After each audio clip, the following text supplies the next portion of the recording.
Trish, would you kill the doorbell, please? I would love to. Okay. Um, and let me get the script up. Okay, who's starting me? Well, the foghorn. Oh, yeah. Start the foghorn then. The recorder and the foghorn.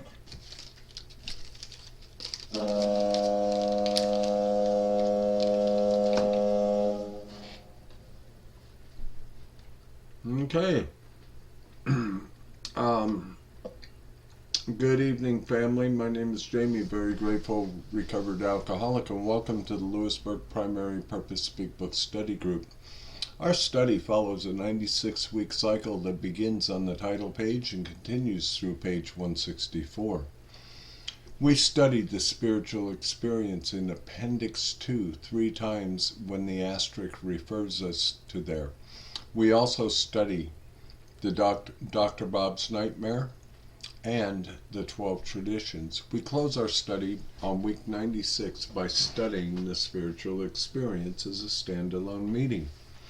Our meeting began January 7th, 2020 using this format, and we are grateful that you are here to study with us. My name is Jamie, and I am a very grateful recovered alcoholic. My name is Trish, and I am a recovered alcoholic.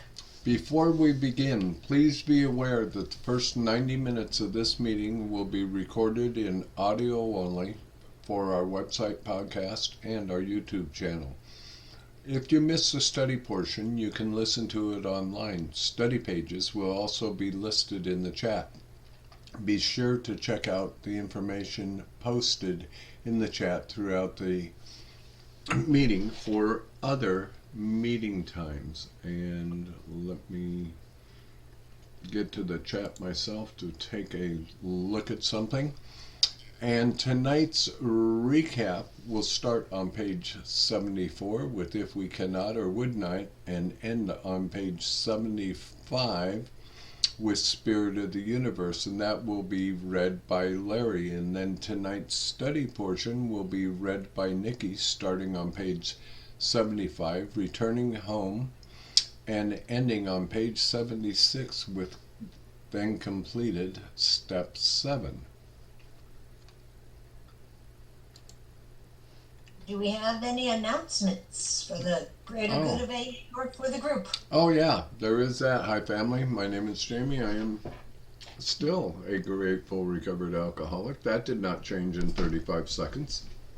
So, let's see, order of events here. Anybody who's going to be in Tennessee wants to come to Tennessee for a great picnic. We are going to have our District 40 picnic held at the Lewisburg Recreation Center on the 20th of this month, and it is a fundraiser for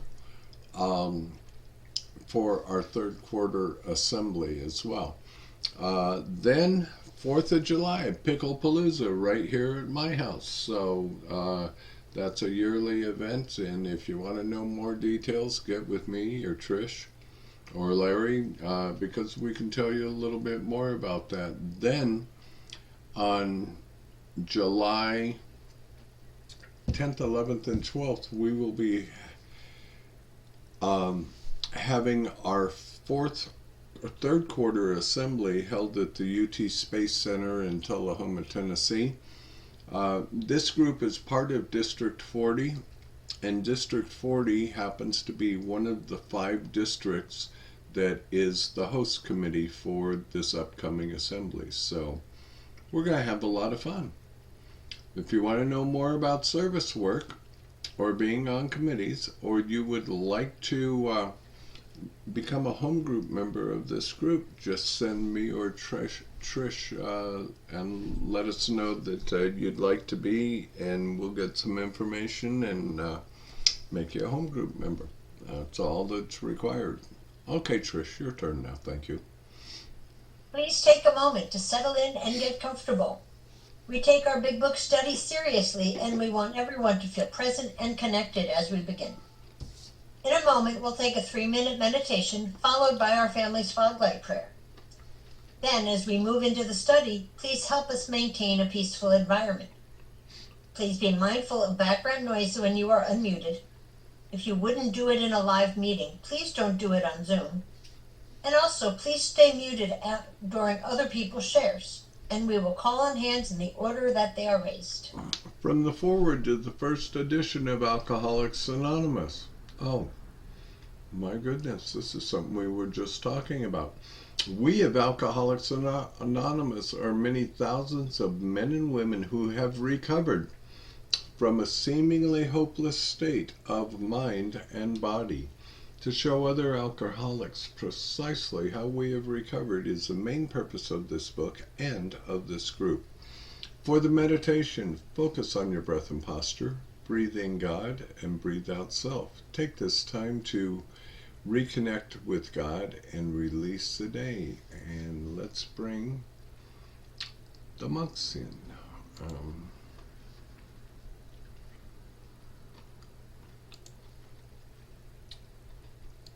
Enjoy your time with God, folks.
Welcome back, everyone. And for those of you who would like, please join us in our family's fog light prayer on the screen in front of you.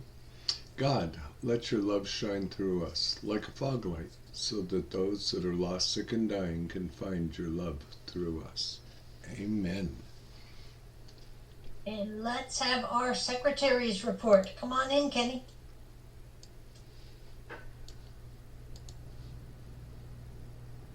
Where did he go? There he is. Is he muted? And he's trying to unmute. Still muted, Kenny. There you go. Good evening, everyone.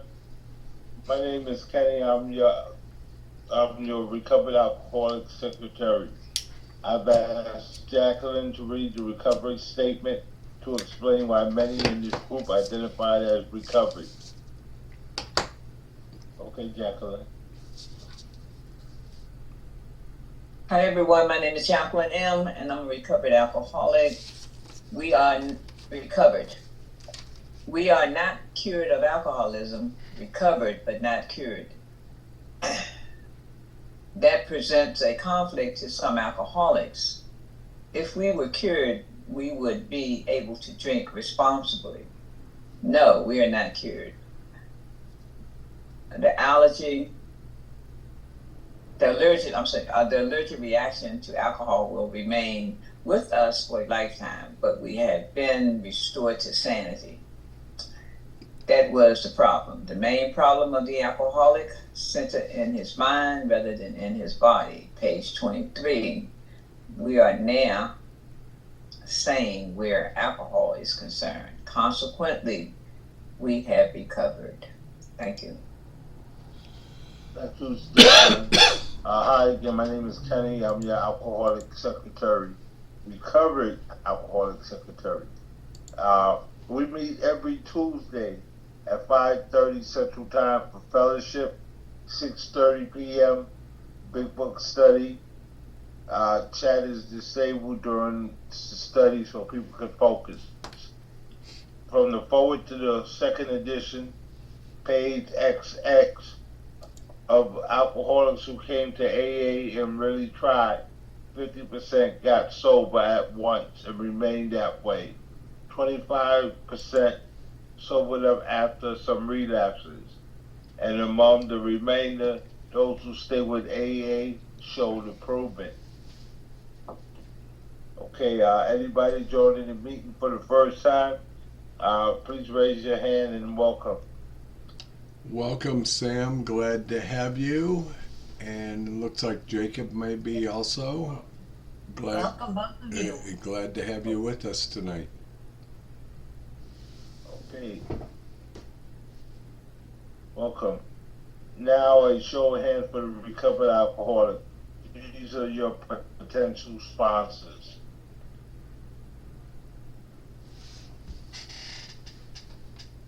Anyone celebrating a milestone this evening?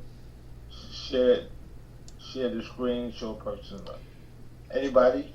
Trish, I believe we need a 9-month chip. We do. It's already coming up. Nikki?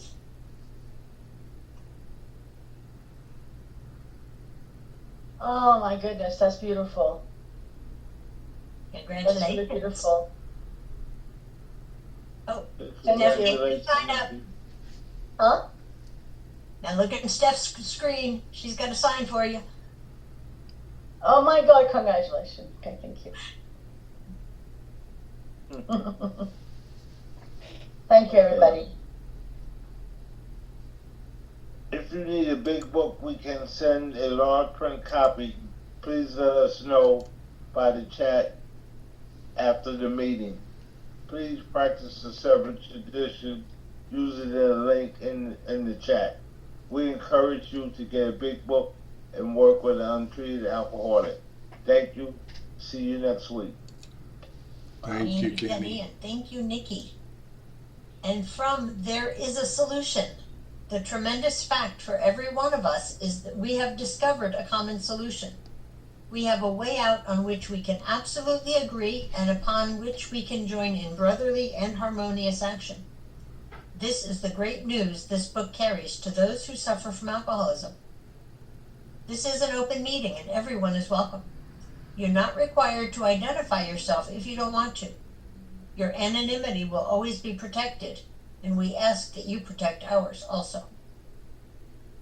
Our group is for those who want to recover from alcoholism and have the desire to stop drinking for good and all. Each member of Alcoholics Anonymous is a potential sponsor of a new member and should clearly recognize the obligations and duties of such a responsibility. Last week, we reviewed Tradition 7. Tonight, we will take a look at Tradition 8, found on page 562 in the back of the Big Book of Alcoholics Anonymous. And Linda is our traditionalist, so come on in, Linda. Welcome. Hi, my name is Linda. I'm an alcoholic. The short form of the Tradition 8, Alcoholics Anonymous should remain. forever non-professional, but our service centers may employ special workers.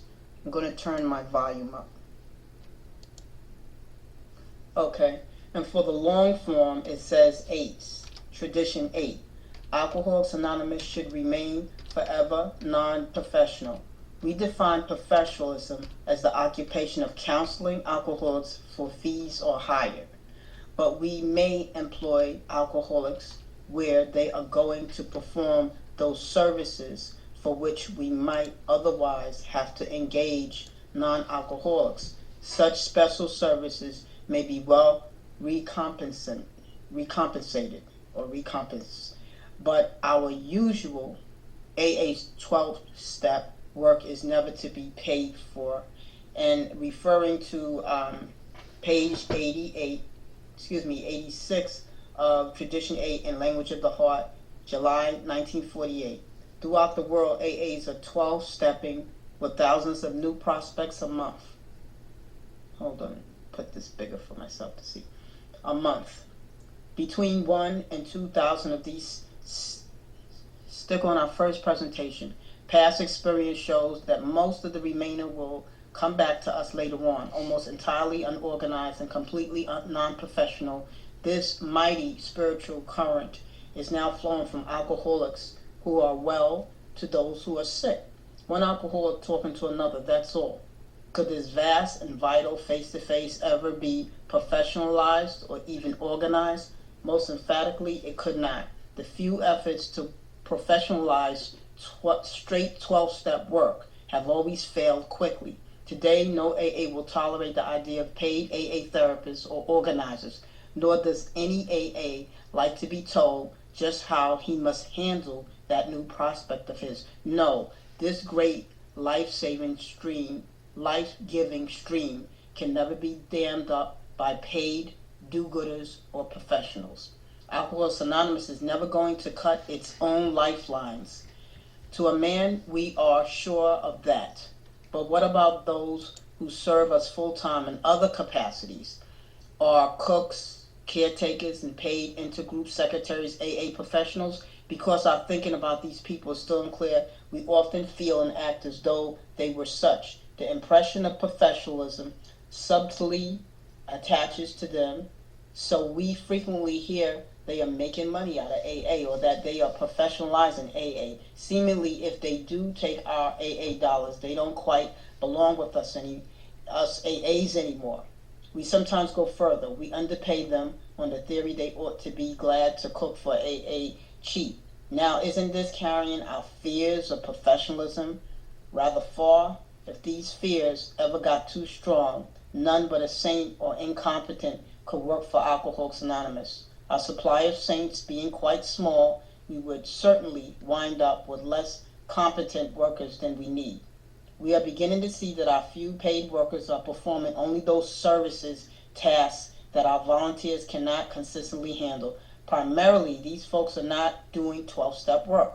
They are just making more and better 12-step work possible. Secretaries at their desks are valuable points of contact, information, and public relations. That is what they are paid for, and nothing else. They help carry the good news of AA to the outside world and bring our prospects face to face with us. That's not AA therapy. It's just a lot of very necessary but often thankless work. I'm going to say my understanding of the 8-step and what I was told is that we have a lot of business in AA. A lot of business. Materials, books, they have to be printed. So we have to go to a professional to do that. We have signs, like we have shades with the 12 and 12 in my group. Someone had to make that. They had to go to a company and ask them to make it. So at times we do go outside of AA. Not at times, but I'll say a lot of times. We go outside of AA to use services to help us make our 12-step work better. Okay, we use Zoom. This is an example. Okay, Zoom itself is a company. Okay, it is a cloud technology. Okay, it is a collaborated cloud technology. So we utilize it every day for our 12-step work. And every other 12-step meetings, they use it as well.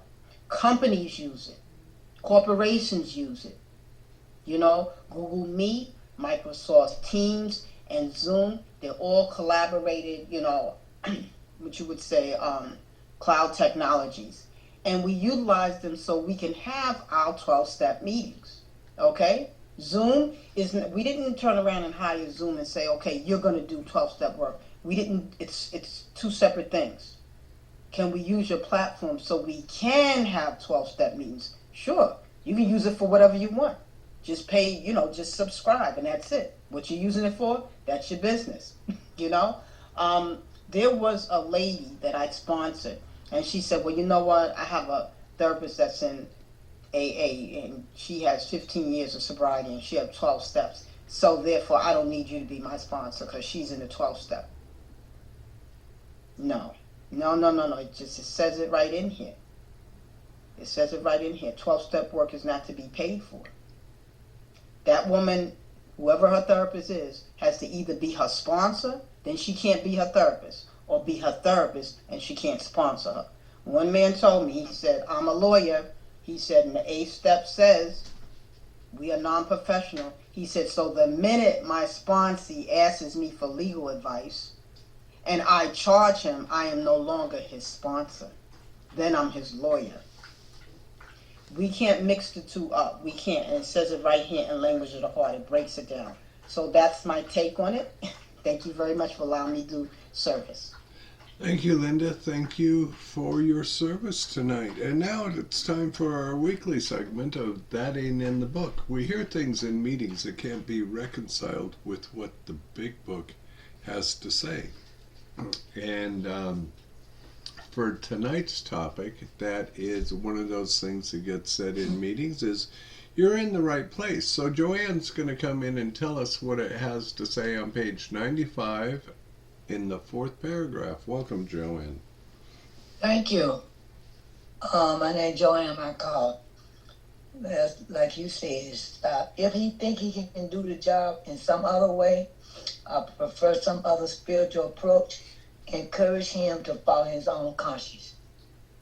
Do I stop there, Yes. Jamie? Yes. Okay. Thank you so much for your service tonight. Thank you, Joanne. Please be sure to use your pens, your highlighters, and your rulers as we study. We use the study guide prepared by Joe and Charlie and Krusty Cliff of the Dallas Primary Purpose Group to stay focused and consistent.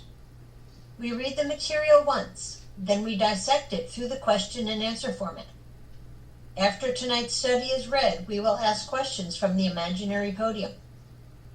The answers will be one sentence unless otherwise specified, and multi-part questions are simply a one-sentence answer split up by commas, semicolons, hyphens, and other fun bits of punctuation. This helps us to understand and apply the content clearly. Thank you. After the study, we open the meeting for comments, questions, and based on the pages we just read. Our purpose is to stay in the book and let the message do the work. If a share drifts into something better handled with a sponsor, we will kindly point you that way. Bill W. wrote, sobriety, freedom from alcohol, through the teaching and practice of the 12 steps, is the sole purpose of any AA group. And before we begin the recap, we will need 5 or 6 volunteers who have big books to raise your hands, and we will call on the recap reader when the time comes. So tonight, Larry is going to read our recap. So welcome, Larry.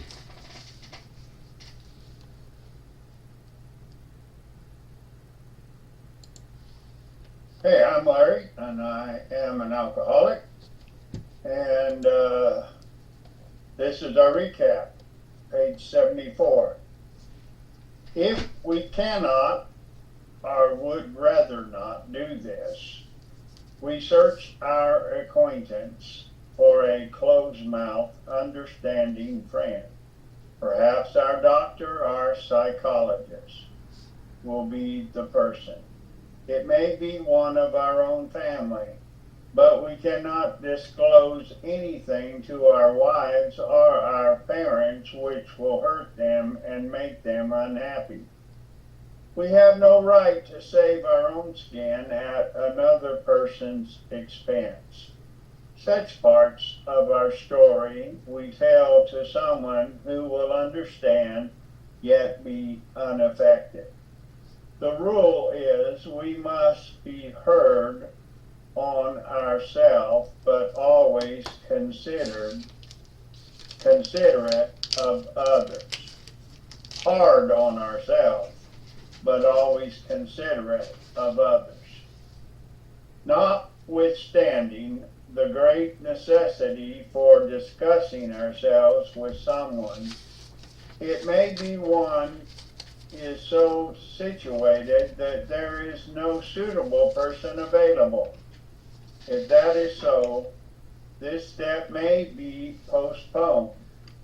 Only, however, if we hold ourselves in complete readiness to go through with it at the first opportunity. We say this because we are very anxious that we talk to the right person. It is important that he is able to keep a confidence, that he fully understand and approve what we are driving at, that he will not try to change our plan. But we must not use this as a mere excuse to postpone. When we decide who is to hear our story, we waste no time. We have a written inventory, and we are prepared for a long talk. We explain to our partner what we are about to do and why we have to do it. He should realize that we are engaged upon a life and death errand. Most people approached in this way will be glad to help. They will be honored by our confidence.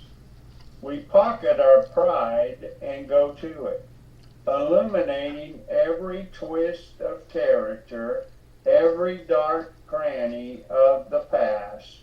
Once we have taken this step, withholding nothing, we are delighted.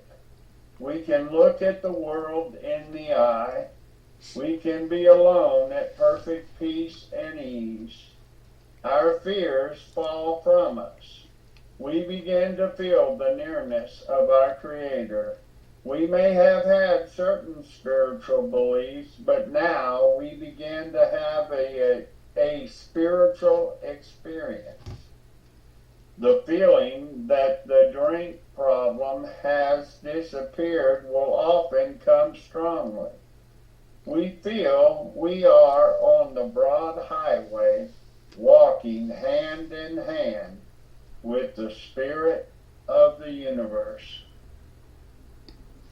Thank you so much, Larry, for your service tonight. And now, Nikki, welcome with tonight's study portion. Thank you. Returning home, we find a place where we can be quiet for an hour, carefully reviewing what we have done. We thank God from the bottom of our heart that we know Him better. Taking this book down from our shelf, we turn to the page which contains the 12 steps. Carefully reading the first 5 proposals, we ask if we have omitted anything, for we are building an arch through which we shall walk as a free man at last. Is our work solid so far? Are the stones properly placed? Have we skimmed the cement properly? No, into the foundation. Have we tried to make mortar without sand? If we can answer to our satisfaction, we then look at step 6. We have emphasized willingness as being indispensable. We are now ready to let God remove from us all the things which we have admitted are objectionable. Can he now take them all away, everyone? If we still cling to something, we will not let go. We ask God to help us be willing. When ready, we say something like, "My Creator, I am now willing that you should have all of me, good and bad. I pray that you now remove from me every single defect of character which stands in the way of my usefulness to you and my fellows. Grant me strength as I go out from here to do your bidding. Amen." We have then completed step 7. Thank you, Thank you for letting me be of service. Thank you for being of service. And we are going to return back to where Nikki just started reading, and I will ask the questions. Our batting order tonight will be Linda, Kenny, Jacqueline, Joanne, and Stephanie. And Trish will be having several comments that she will be coming in with tonight as well. So Linda, you get the first question. It is a 2-part question. A, returning home, what do we do and for how long? And B, we very carefully do what? You muted, Linda. So's Kenny, so's Jacqueline, so's Joanne. Returning home, we find a place where we can be quiet for an hour, carefully reviewing what we have done. Thank you. The following prayer is the first 5th step prayer. And Kenny, why do we thank God? We thank God from the bottom of our heart that we know Him better. Thank you kindly. And Jacqueline, you get a 2-part question. Did I do it? Yeah. A 2-part question. A, what do we do then? And B, we turn to what page? Taking this book down from our shelf, we turn to the page which contains the 12th step. That would be page 58, by the way. And so, moving on, Joanne, 3-part question. A, what do we do then? B, what do we ask for? And C, what are we in the process of building? Carefully reading the first 5 proposals, we ask if we have omitted anything. For we are building an arch through which we shall walk a free man at last. Thank you. And those first 5 proposals are the first 5 steps. And Stephanie, coming to you. Is it really important that we do this thoroughly? 4 sentences, please. Is our work solid so far? Are the stones properly in place? Have we skimped on the cement put into the foundation? Have we tried to make mortar without sand? And the when. And Linda, coming back to you. If we know we have done the very best we can, have held back no secrets in step 4 and 5, what can we can look for what? If we can answer to our satisfaction, we then look at step 6. And the how. And Kenny, coming to you. What have the first 100 emphasized as absolutely necessary? We have emphasized willingness as being indispensable. To be successful in this program, we must be completely willing to follow the clear-cut directions the first 100 laid down for us in this book. They are just reminding us of this fact at this point in our journey. And Jacqueline, are we really ready to have God do what?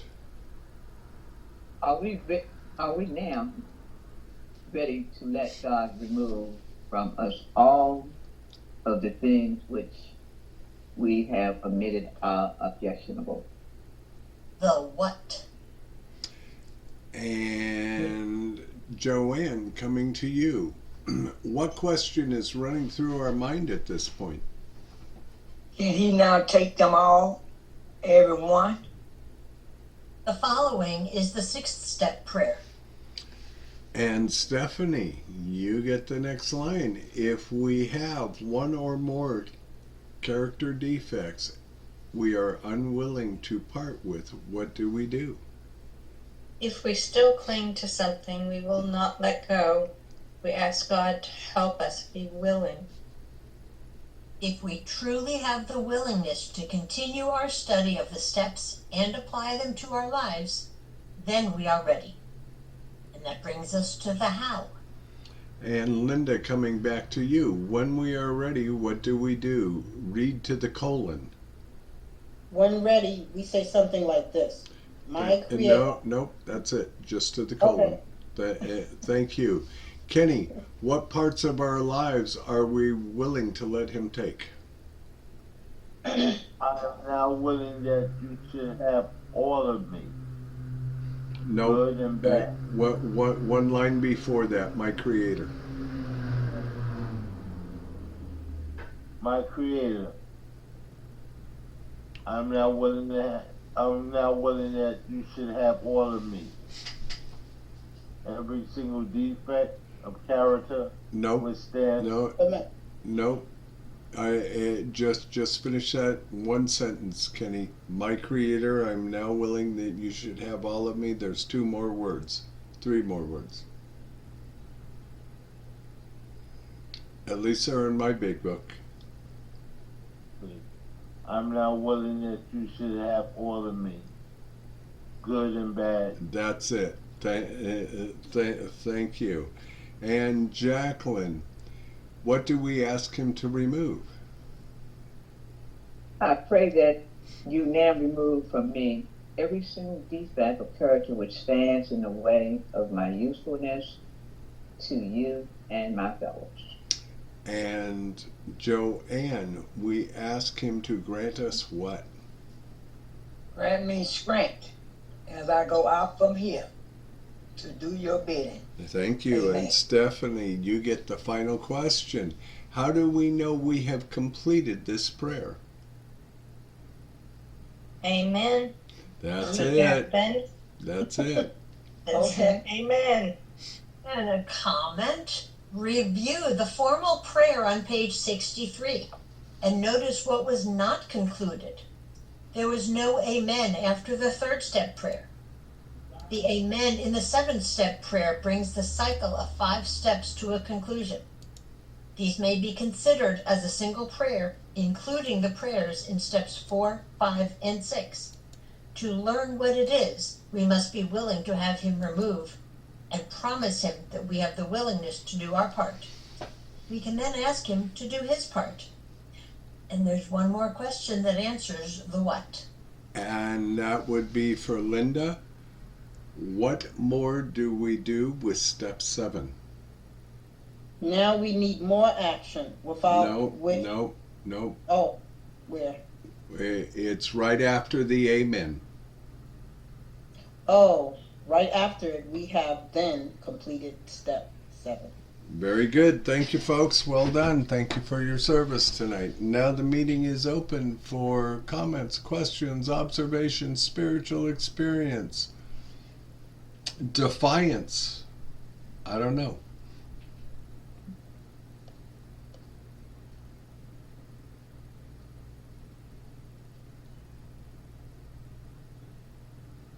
It's going to be a dental chair kind of night, I can see. Come on in, Steph. Thanks for kicking us off. Hey there, Stephanie, grateful, recovered alcoholic. Very simply, short and sweet. If I could have done it without him, I would have.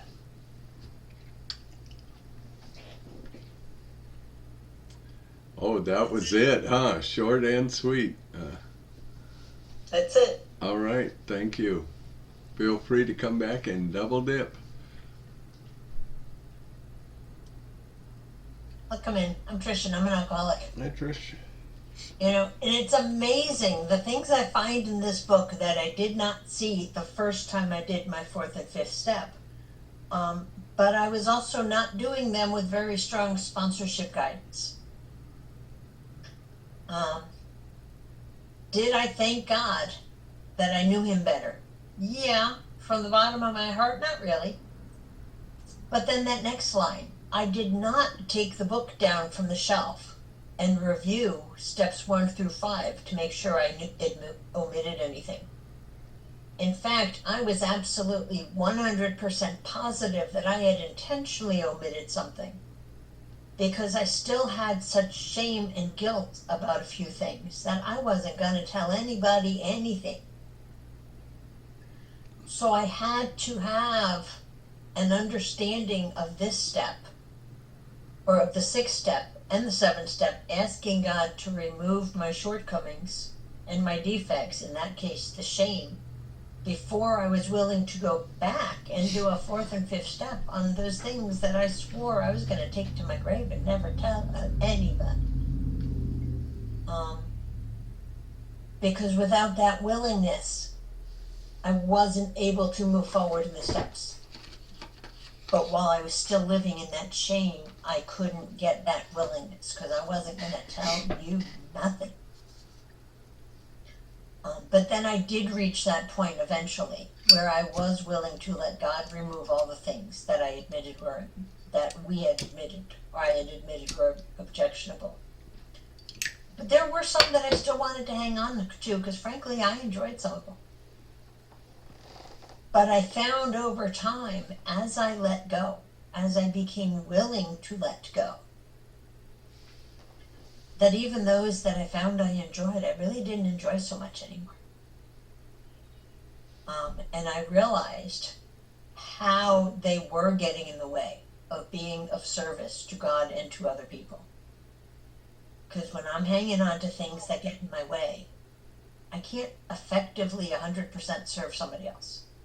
And I certainly can't serve God if I'm holding on to something that separates me from God. But I realized, or I experienced, once I had that willingness and let go of the shame and a whole bunch of other stuff, that even those things I kind of wanted to hold on to, because, you know, frankly, I thought they were fun, they slowly disappeared. And are there still some of the defects there? Yeah. But I don't have to act on them. Just because they're there doesn't mean I get to use it as a carte blanche and say, it's one of my defects, I'm gonna act on it. Because just because it's there, I don't have to use it. Maybe it's just there to remind me that I don't have to do those things. I don't have to be that person I once was. And if it's something that I know is going to get in the way of being useful to God and to others, why would I want to act on it? Even if the thought's still there, why would I want to act on it and then not be able to be of service to somebody? And I'm going to stop there because now there's hands up. Scuba, come on in. Yeah, I'm Larry, and I'm an alcoholic. I know early on when I first came into the program and I did the steps for the first time,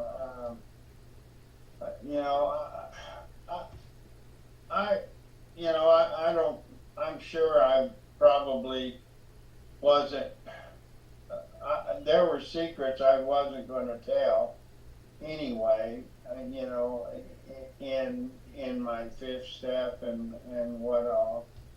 There were some defiance in me, but I do also know that my sponsor took me through the steps, and I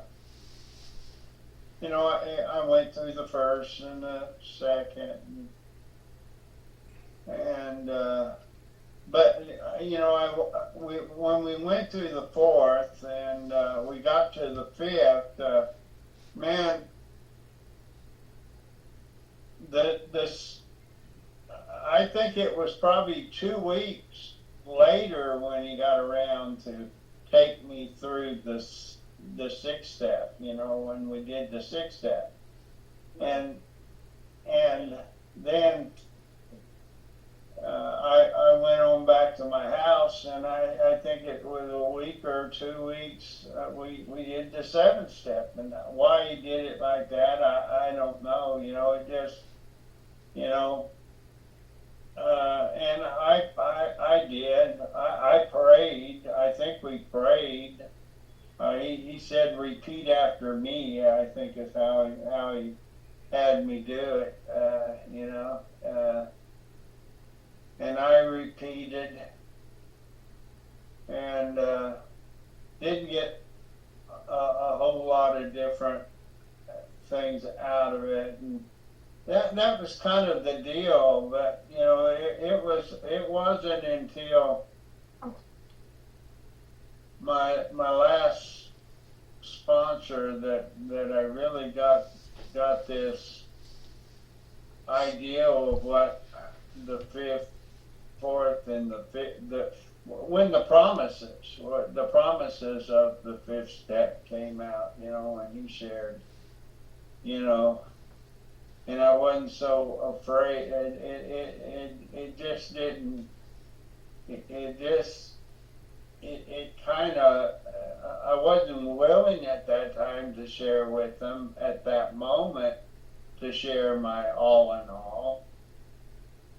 But it gave me something to think about. It gave me something that whenever I did, or if I ever did, that I had something that I was going to get for it, except for grief, or that I was possibly going to get in trouble for some of the stuff I was going to tell them. I was going to get some promises. There was going to be some benefits for telling me. So that was something that it was in the back of my mind. And when he did it, he did it more of what the book had, not quite, but more of. It didn't take him long to do the 5, 6, and 7 together. And when I read it, I can't remember exactly. I was at a conference and that was pointed out to me, and I started taking people through it like that. I had a sponsee that I took them like just an hour or 2 hours.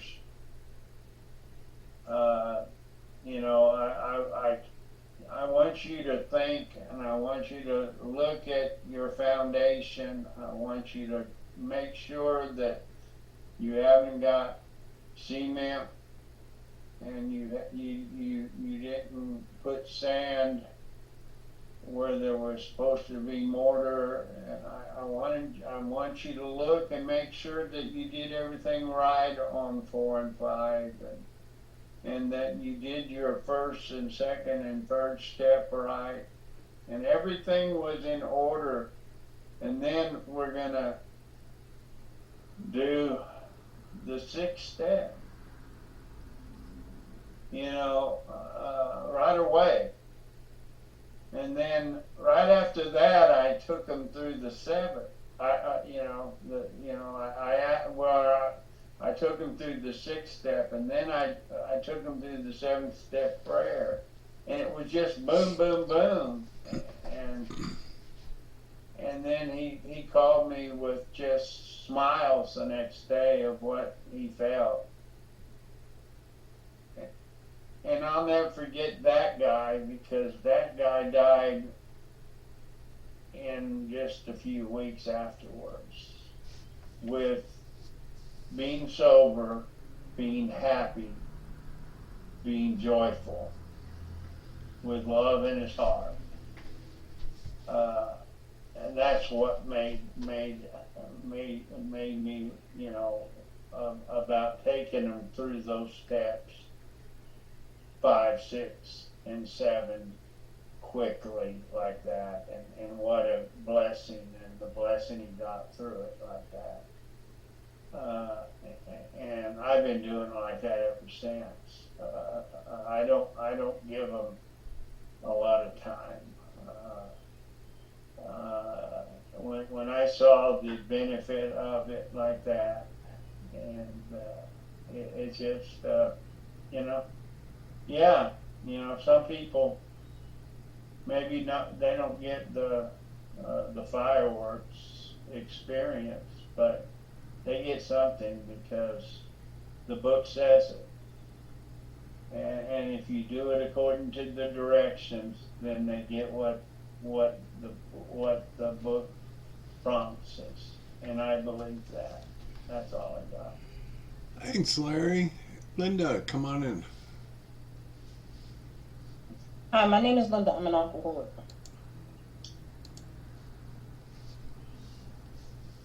I was listening to what Trish said, and it's just, it got to my gut because there was some character defects I was still having fun with.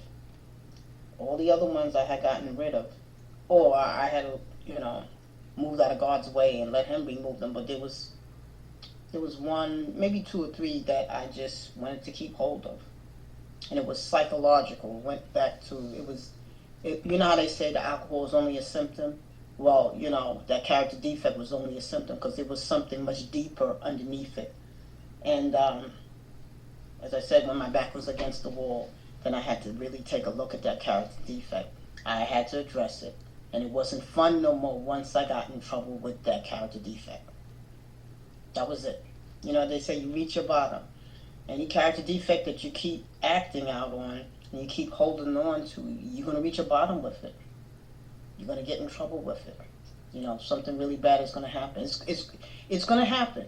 You know, it's going to happen. There's no way you're going to keep getting away with that character defect and there's no consequences. It's going to be consequences. It's going to be repercussions. You know, and the biggest consequence is drinking over it. So I'm glad that it didn't get to that point. You know, that character defect, me still holding on to it didn't cause me to drink because it could have. You know, and I like the 7-step because it's so zen. You know, it's like you're free, you unload all this garbage from you. You've opened up your heart to God. You became willing, you became brutally honest. You know, as much as you can, and you come to a level of acceptance. And then you've come to a level of peace. And you can sit down quietly with God and you can say, you know, now I'm ready for you to take all of me. You know, to take all of me, good, bad, and all the shattered pieces. And that's what I say to God. I say, you know, please take all of me, good, bad, and all the shattered pieces. And the shattered pieces is all the abuse that I suffered, you know, in my life. Childhood, adulthood, whatever. And one person told me, they said, you don't think you can take that to God? And I looked at them. And she said, yeah, you can take all that to God. God knows about it anyway. So you can take all that to God. The fear, the shame, the guilt, you can take it all to God. You know, and I had character defect. And I'm not ashamed to talk about it because it has helped other people. And it was being a hoarder. And it was a hoarder of money. Instead of paying bills with it, I would just go do what I want with it. Buy clothes, do this, do that. Bills be piled up, you know. And I shared about this before. And one lady sat me down and she said, you know, it's insanity what you're doing. It's really insanity. Nobody should be $3,000-$4,000 in debt. She said, in their rent. She said, you're lucky you didn't get an eviction notice. You're lucky you didn't lose your apartment. You know, and she said, you know, we need to sit down and talk about this. And what came up, what was the issue behind me saying, well, I want to have money in my pocket and I want to have this and that, was the fact that, as I said before, I had to wear hand-me-down clothes and they were struggling in my household. Mother and father worked, but there was a lot of kids, so there was a struggle and we didn't have. So as an adult, I'm like, I'm going to make up for it. I'm not going to struggle like that. I'm not going to be poor like that. I'm going to be able to buy the things I want. I'm going to be able to go to the trips that I want. I'm going to go buy that $500 bag. I'm going to go do this. I'm going to dress my kids in the best clothes. They're not, you know, So it was all from that childhood. It was all from that childhood. Fear, shame, and guilt. And I did something, I had to take it to therapy, because the 4-step lets us know, and the steps in general lets us know, if you need help other than alcohol, go get it. Go get that help, No shame. Just go get the help, And I did. I was able to talk, and I was able to cry about it. I was able to say how I hated my mother and father, but I didn't, but I did.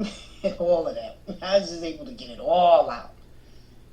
And the therapist pointed out, so you think that if you pay that large bill every month, you think that you're going to be poor? She said, yeah, it may be tight. You may not have that money in your pocket. She said, but what's better? Getting an eviction notice, not being able to sleep at night, losing your apartment, being homeless, or just having a tight budget. She said, you can always find another job to make more money. And it did happen. It's like, duh, ding, ding, ding, ding, So, and she was very calm and peaceful. And she had the nerve to say something about my 12-step. Your 12 steps teach you better than that. She said, I was like, she must be in the rooms or something. Because she hit me with a couple of things that was here in this book. And she said the word character defects. Yes, she did. And she said, I want you to realize what you're doing. And I want you to realize where this issue is coming from. And how we're going to deal with it. And how you're going to stop. Because it's you get ready to put yourself in a lot of trouble. And it's good to do a 4th and a 5th and a 6th step. And it's good to have other people talk to you and show you, like the 5th step, the exact nature of our wrongs, and then you got to share it with someone else. So then you can't hide anymore. If I do a 4th step with myself, I am not doing no 4th step. Because there's no way in the world you're supposed to do a 4th step by yourself. Or a 5th step. Even a 6th step. It's with the guidance of a sponsor or someone, knowledgeable of these 12 steps. So I'm just grateful that I'm sober, and I'm grateful that I'm not in that anymore, and I'm not fearful anymore. And I'm okay with having a tight budget, not a tight budget. I'm just not in fear. There's no more shame and guilt. I'm not haunted by that childhood, that nightmare. So guess what? Everything is paid. Everything is paid, and I'm more manageable. And I'm not hoarding. And that show, Hoarders, I used to wonder why I always bring a therapist in. And my daughter, who is a mental health counselor, professional, she said, Mommy, because it's something more than the hoarding. It's a deeper issue. I was like, oh, okay. All right. And that was me. And we can be hoarders of things, too. Or there's something obsessive that we're doing, and what character defect we keep doing, because, yeah, it's that character defect, but what's underlying it? What's underneath it?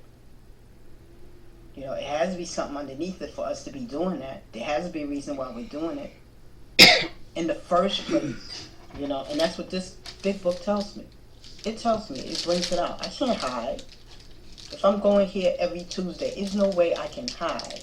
I cannot hide. And I like what one person was saying, and lying and feeling, still having fun with that character defect, enjoying it. See, I could say that about other people, but I didn't see I was doing it. And I like the 7th step. It's so zen. You just come to a place of peace. It's like a capybara. So zen. Such a nice animal. So rides on the back of an alligator.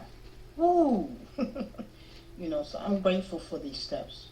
Like it says, clean. What does it say? Clean house, make amends, and help others. Thank you for letting me share. Thanks, Linda. Joanne, come on in. Welcome. Hey family, my name is Joanne, and I'm an alcoholic. I enjoyed the reading. I enjoyed all the comment. And when we started reading it on page 75, I remember when I done a 5th step with my sponsor. I remember real well. He had been sponsoring me for a long time. And I had to go to his house. And it was a long ride from where I live at to where he lived at. And I didn't have no car. I had to catch public transportation. And he gave me a certain time to be there, and if you're late, he'll still see you, but your time is up. And I was excited, I was ready, and I was nervous, and I said, I'm going to do my 5th step. And I went, and I sit down in the chair. And me and him did my 5th step. And I prayed, he prayed, and we talked, and we talked, and we talked. And then, when it was over with, he used to call me baby girl. He said, how you feel, baby girl? I said, I feel good. I said, I feel good. He said, are you able to make it home? I said, yes, I am. I'm able to make it home. And I had to catch that public transportation a long way to get home. And he told me to follow direction in the big book. He already told me that. For 26 years, he told me to follow direction in the big book. And when I got home, I did what he told me to do. Yep, I thank God from the bottom of my heart that I know him better. I took the book down from the shelf and I turned to the pages which contained the 12 steps. And from his teaching, kept reading the first 5 proposals, supposed to be in the first 5 steps and how it worked. I read them, then he asked me a question. He said he asked if we had omitted anything, comma, another sentence. For we are building an arch through which we shall walk a free man at last. And I remember when he was teaching me, on page 62, they talk about that arch. And he described that arch to me. It's like a bridge, like a thing that you walk, like you walk up under a bridge with the thing made like that. And he described it to me. He drew the picture for me. And he said at the top is the keystone. At the bottom, he said it was the cornerstone. And the pathway was the freedom to walk. That's what he told me. And then he said, you ask yourself some questions. He said, you ask yourself, is the work solid so far? I had to go back through my 4 steps to see have I omitted anything or see have I forgot to tell him something or see did anything come up. I went back through my mind, but I couldn't think of nothing else. He said, are the stone properly in place? Was my step 1, 2, 3, 4, was it properly in place? I said, yeah, because I'm powerless. I was honest. Step 2 was my hope. Step 3 was my faith. Step 4 was my courage. I was able to present and feel all of those things. He asked me that.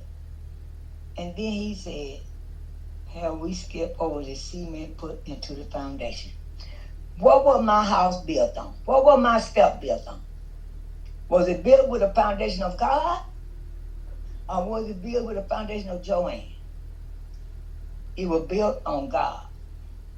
I tried my best to do what the big book told me to do.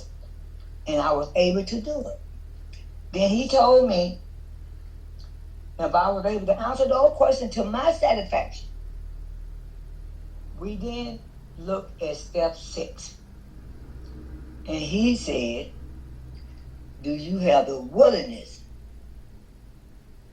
to take a look at what you already put in place?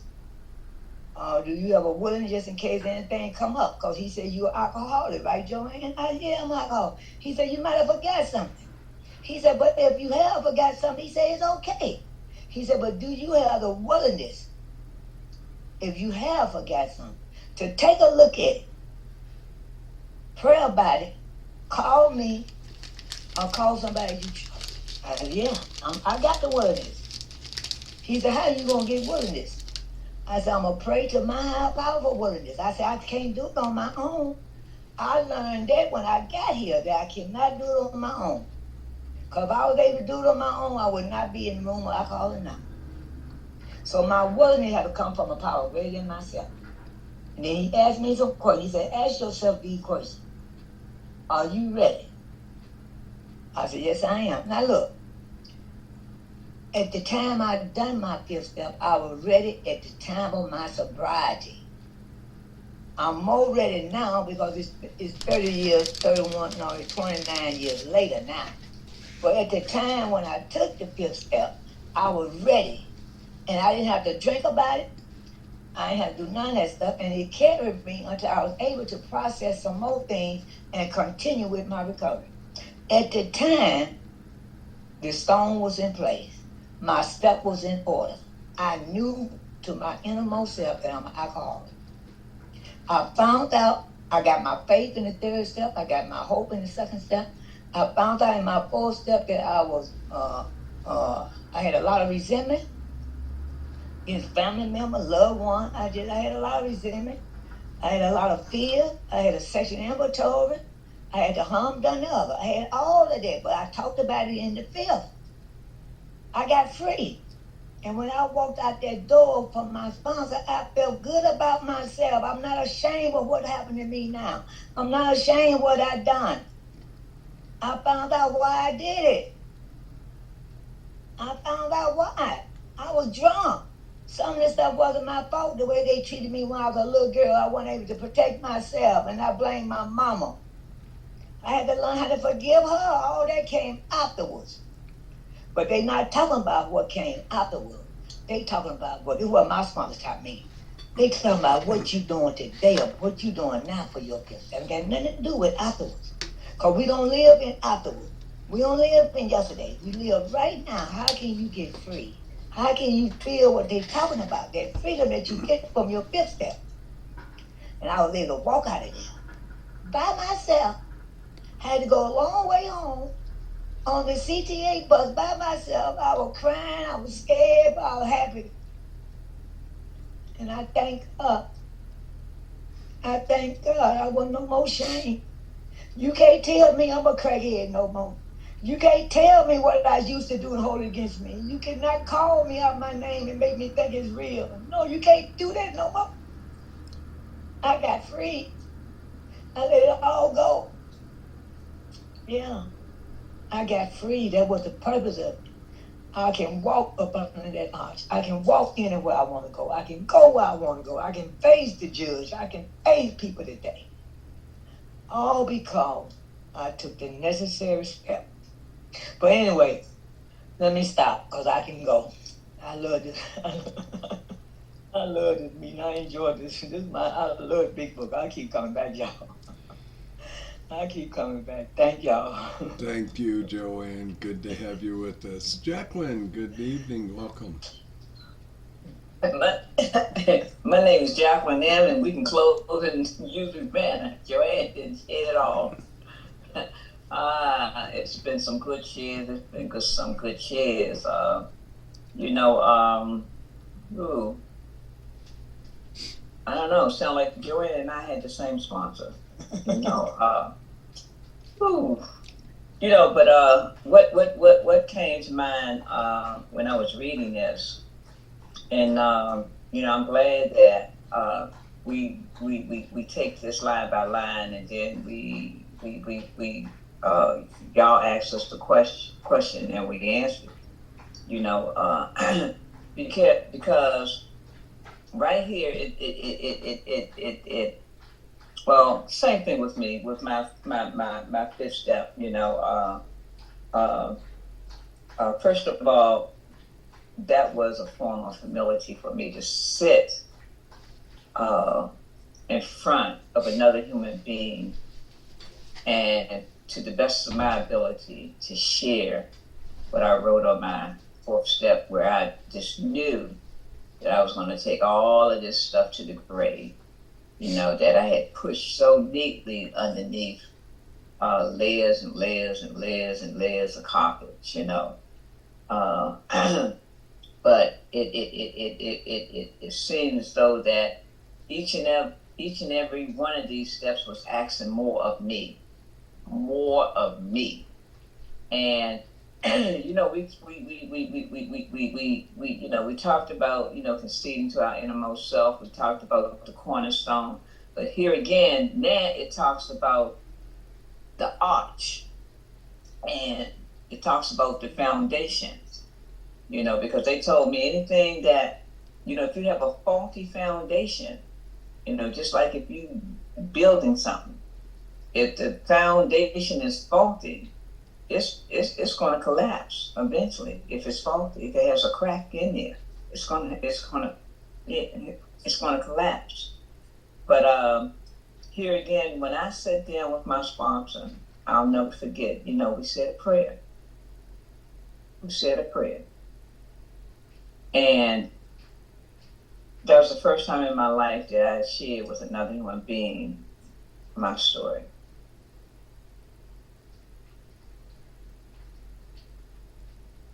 And I got so choked up in sharing my story because of some of the stuff that I had on my fourth step.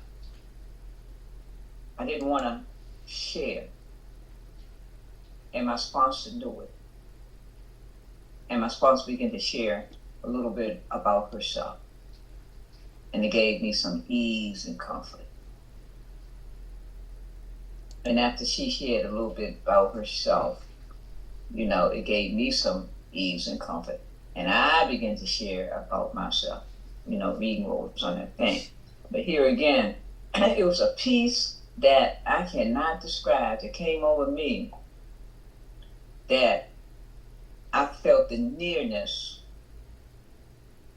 of a creator, the God of my understanding. I felt the nearness after that. With my very first fifth step, now I had taken several fifth steps since then, but my very first fifth step, because I had to, because if I didn't, I probably would have drank. And I remember my sponsor telling me to go home, get my book down, go to a quiet place, and read the first 5 proposals. And ask myself the same very questions that's in here, right?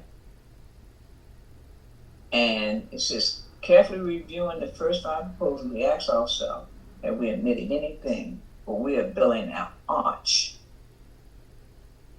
And how my sponsor described that arch, this is a foundation that we talked about, and that's step 1. The cornerstone is, if you see a place built, here's the cornerstone, and here's the arch. So we building that arch because making sure everything in place, because as we continue, we're going to build into that foundation. So had I skipped anything? No. At that time, I didn't. But as I kept coming back, and as my mind began to clear, and I began to hear other people share, and things began to come up, I went back to my sponsor. Okay? And this is a promise right here. And then it says that now, I don't know if y'all was like this, as I took my fifth step, went home, read the first 5 proposals, like I said, I felt that closeness with my creator. And I was ready. God knows I was ready. Willing and ready to do step 6. Let these things that was objectable in my life, I was ready to let them go. Now, some of the things I did let go, and some of the things I let go was things like this. I stopped messing with other women's husbands, because that kept me in a lot of turmoil and a lot of trouble. And this was because what my sponsor did for me, my sponsor helped me look at the patterns in my life that was causing me trouble. And those were the things, and she told me to go home and look up objectable things that's unwanted, unacceptable, offensive. These are the things I had to let go. And they didn't come overnight. It was a slow process. But here again, I had a turning point in my recovery, a turning point. I began to get sick and tired of being sick and tired of myself.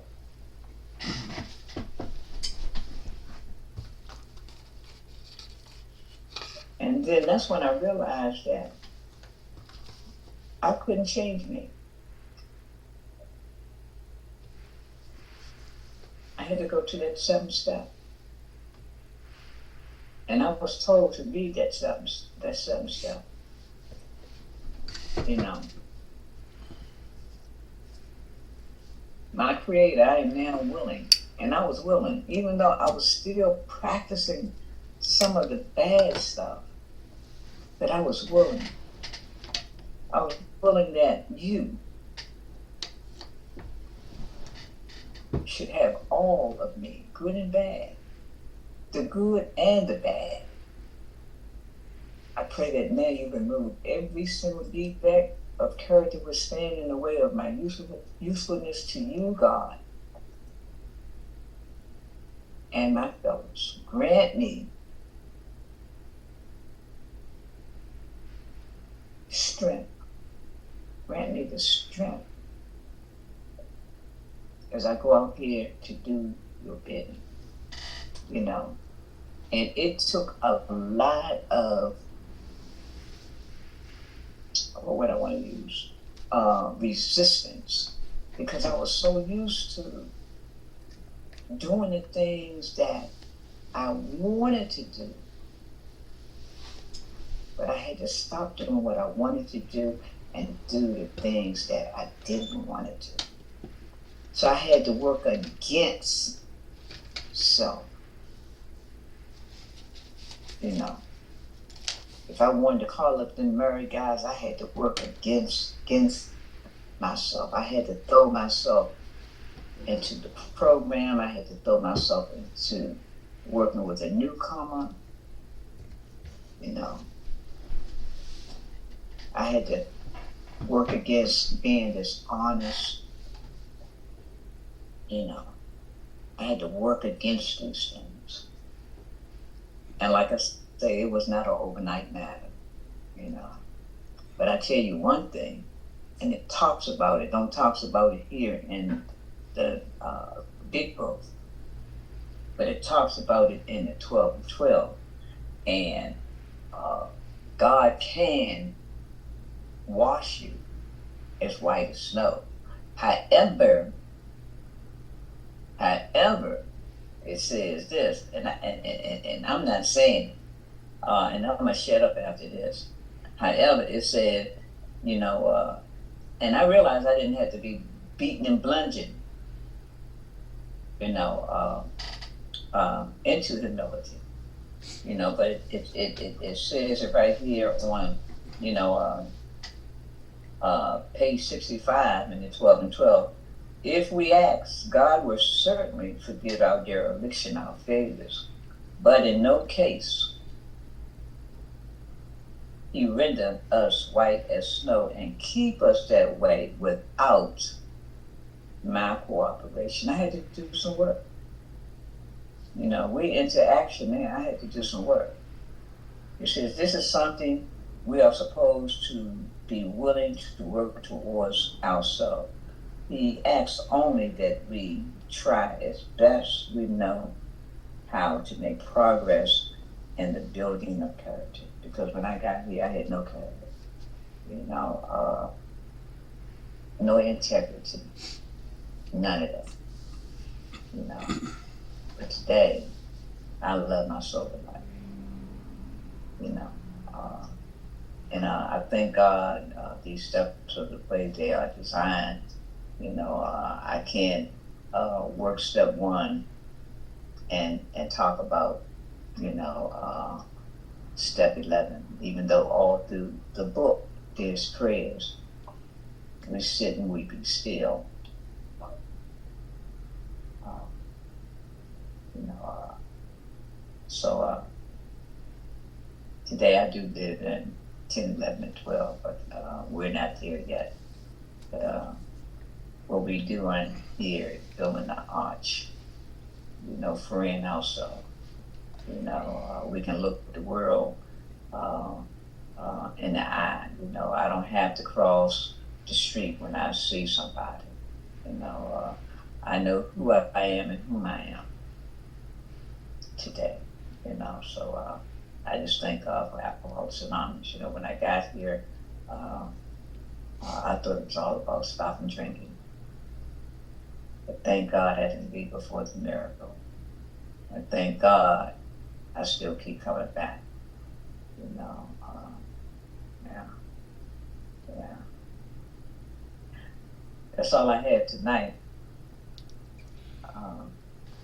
I'll come back next Tuesday and give up some more. Thank you. Thank you, Jacqueline. Thank you. Thank you to everybody tonight. Good evening, family. My name's Jamie, very grateful recovered alcoholic. And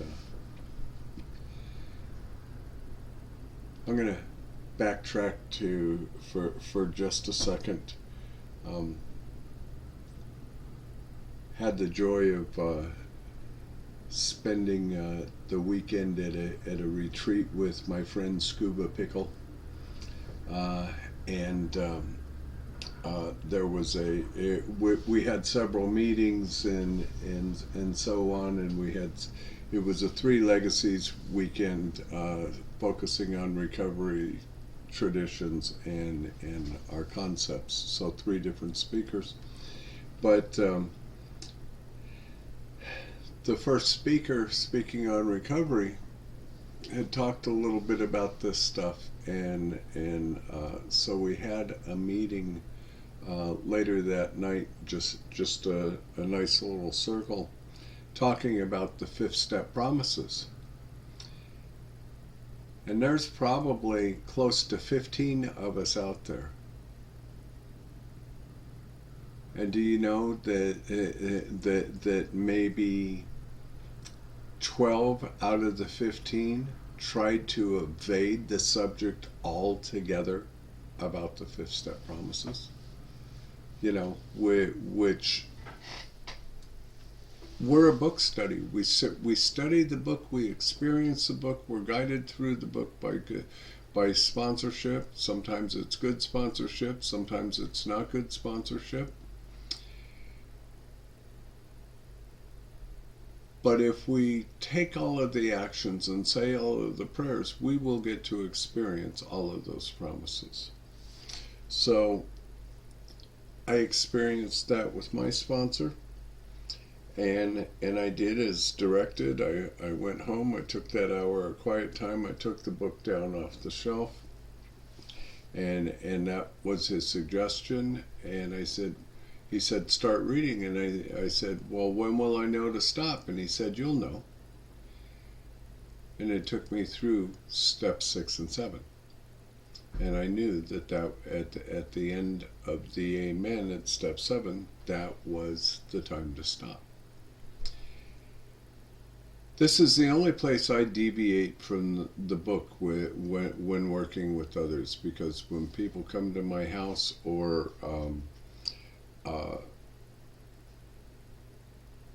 we even do it on Zoom, and sometimes the 5th step is a 5-hour affair or longer. Here's what I have to remember. When they first published the book, and the first guy in Minnesota got the first book from New York or LA or Texas, there really wasn't any sponsorship to help them through this process. And most of the sponsorship in those early days was either done by a phone call or by snail mail and correspondence. And it was a long, lengthy process. And by then, whatever your issue was over, either you drank over or you got over it, and you figured it out. So the way that I do things with the people that I work with today is when they come to sit down to do a 4th step, we go and we start at the beginning of 1, 2, and 3, and we talk about the work that they have done so far, seeing that foundation is there in place. And then we hit our knees and hold hands together and do the 3rd step prayer together. Then they start to share their 4th step. I share a little bit of mine with them as well. Because that is how we win the confidence of another like no one else can. And it talks about that in the chapter to working with others in the first page, on page 90. You can win their confidence when no one else can. And we go through step 5 is still a discovery process, because through that I am asking them questions that they have to come up with the answer, not for me, but for themselves. It's still part of that fact-finding mission and finding the truth. And I'll tell you, folks, I mean, I hear a lot of people saying, you gotta, you gotta, you gotta, you gotta. There is not one place in that book where it tells me I get to tell anybody they gotta do anything. But through a series of questions, my experience is they come up with the answer that is right for them, given a moment to think on it. Because I don't know what the right answer for them is. I do know that if I trust the process, and I do, and they learn to trust the process, this is a pathway to permanent, lasting sobriety. So, when we are done with that 5th step, I leave them here at my house and I give them some quiet time. I'll go fix them a sandwich. I'll make a couple of phone calls and I'll give them that quiet time, and I'll come back to them and I'll ask them this question first. Is there anything that we have talked about that doesn't feel unresolved yet? Is there anything you need to elaborate on a little bit more? And if the answer is no, then we move into the 6th step together. We go back to the book, we start reading, and we go into the 6th step together. And I ask them about that willingness, and if they believe that God can remove these things. It doesn't say God does remove them. It says that we believe that God can remove them, or are willing to believe. So step 6 is simply about willingness. That's all it's about. The idea of, and if I'm not willing to believe, then I ask God through prayer to help me be willing. And if we can get to that point, we go ahead and we once again hit our knees and hold hands together. And we do that 7th step prayer together. And it completes the cycle of 5 steps. You see, because in step 3, I'm being asked to do something that I don't know what it is. I don't know what my will in my life is. And God? Well, who's God? You know? There's thousands of religions in the world, and all of them believe something different. The freedom and responsibility I'm given through step 3 to find a God of my own understanding. Not the Pope, the Baptist minister, the Mormon bishop, the snake shaker, or anybody else. But a God that will work for me. And it is the process of steps 4 and 5 that teach me what my will and my life have really been. And it is the beginning of developing the relationship, not just faith, not just belief, but actual relationship with this God.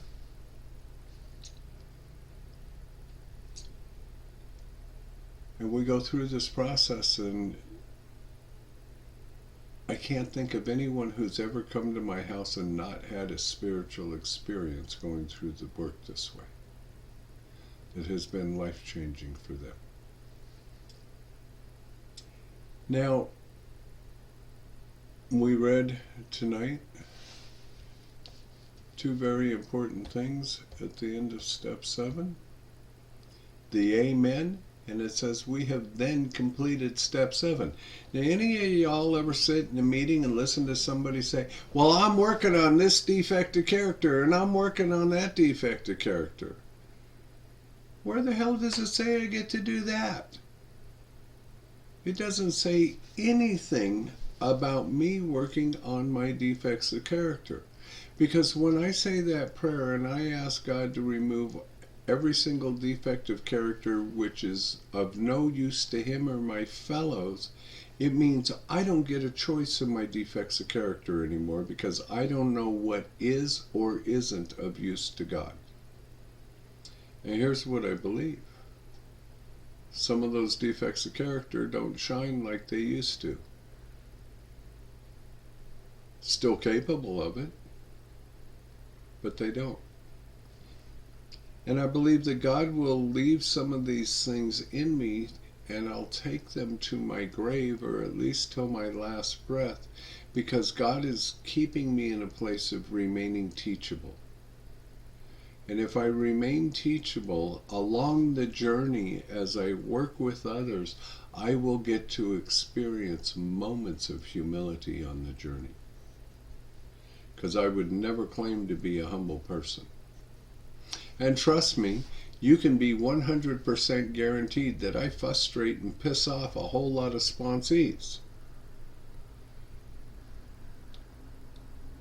It's okay. I'm not the one that doesn't have the willingness. I'm not the one that's still fighting things. See, each one of us within ourselves has to come to a place where we develop willingness. That's something I can't give anybody else. I'm going to talk about outside literature for just a second, and it might frustrate some of you and so on. There's a couple of pieces of literature out there, not saying they're not good information, not good material, written by good standing members of Alcoholics Anonymous and their understanding of those things. But there's one book out there, some of you might be familiar with it, I won't mention the name of it, but it focuses on steps 6 and 7. And it's got 48 pages of how to do step 6.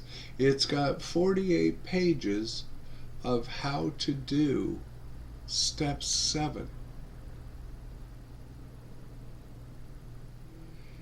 And to me, personally, that's complicating it and trying to learn how to control and manipulate those defects of character, because in 2 short paragraphs, I am given the directions of how to take 6 and 7.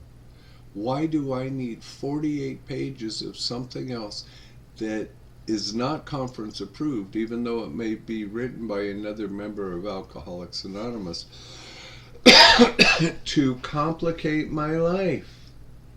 Anybody in this room ever suffer from mental obsession? Guess what mental obsession is? Overthinking. So I need to keep it simple. And again, in 2 short paragraphs, I get this essence and the simplicity of how to give everything that I discovered through 4 and 5 to God. God doesn't need me to be complicated about it. God doesn't need something ritualistic. He just needs me to offer it up in order for him to be able to do anything with it. So when I do step 7, what I'm doing is I'm saying, God, I've done my part, now please do yours to make me different. And that really is the simplicity of all of it.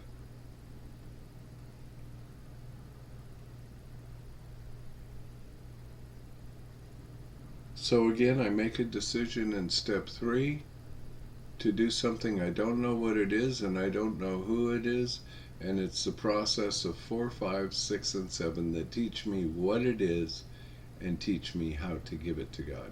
I've sat in tons of meetings where I've heard people say, I turned it over today, and I'm like, really, what'd you turn over? I don't know, but I turned it over. How'd you turn it over? And generally, they don't even know that. And why do I focus on that, and why do I actually keep people here at the house to take them through 6 and 7? because it talks about it in our other literature.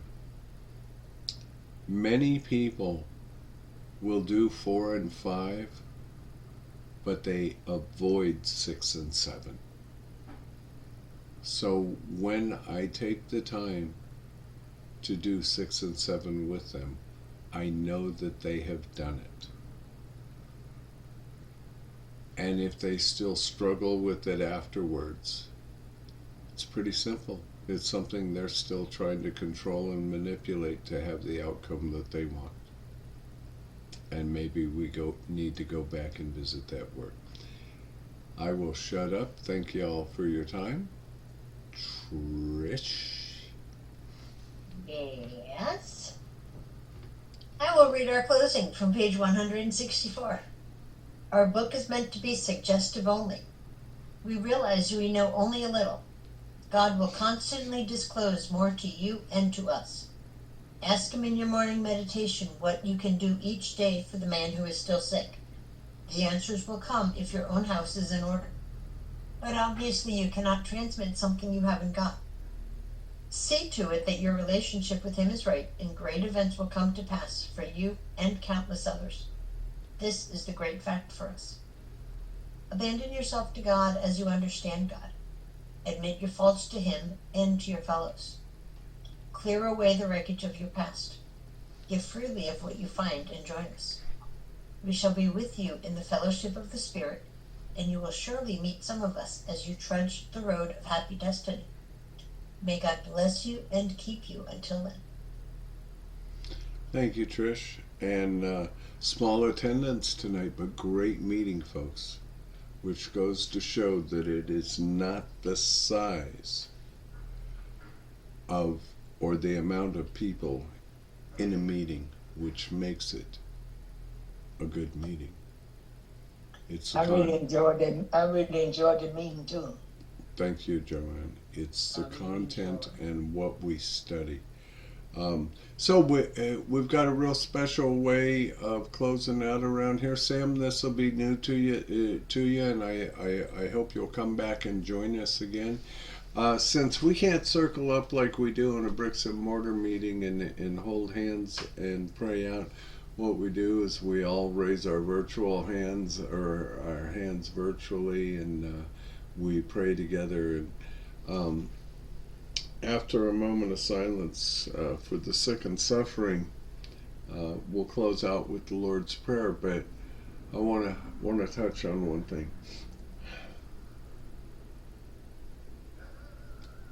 There's 265 alcoholics that die in the U.S. every day, 95,000 throughout the year, and 3 million worldwide. And tragically, many have been to Alcoholics Anonymous and didn't want to do this work and ended up dying of untreated alcoholism. So let's take a moment for anyone who may be suffering from this disease, and then please join me in the Lord's Prayer. Here's your moment.